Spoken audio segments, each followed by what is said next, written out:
Hi everyone, I'm Mohsen from City University of London. I have been an asset trustee for 4 years and currently manage the Professional Liaison Unit at City. The PLU, as we are more commonly known, is the Placements, Internships and Employability team for the School of Mathematics, Computer Science and Engineering, and I have led this team for the last 7 years. Pre-COVID, City had already been planning for alternatives to the traditional 1-year placement or summer internship schemes. Our Central Career Services, for example, have been delivering a micro placements program for a few years now. Of course, for many of us, the last 18 months have brought the issue of creating alternative work integrated learning provision into sharp focus. At City, within the STEM subjects my team supports, we are focusing on industry-linked team projects embedded within the curriculum, because our students value experience that is part of their course and for credit. A core principle of City's employability strategy, is to ensure every student gains some form of professional experience before graduation. We recognise that a student body which consists of a high proportion of commuter students from BAME and low socio-economic backgrounds, embedded professional experience is extremely important. The approach we are taking is industry-led team projects. We feel this is an effective way to meet the objectives within our employability strategy. Limited program development is required to do this or to run these because we already teach a range of STEM subjects where team projects are a requirement, often using scenario-based challenges and with limited to no employer involvement.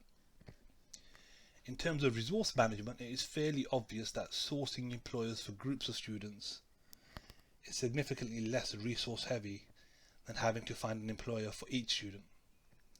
In saying this, the one-to-many approach is still a challenge.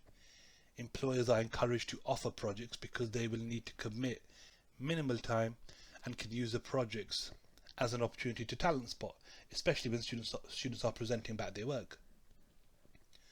An advantage of the one-to-many approach, though, is that multiple teams can work with the same organisation but developing different solutions. The disadvantage of an approach to have many organisations offering this work or offering these projects is the different technical challenges of each employer. Where credit-based work is involved, the difficulty level of each project is an essential criteria to consider.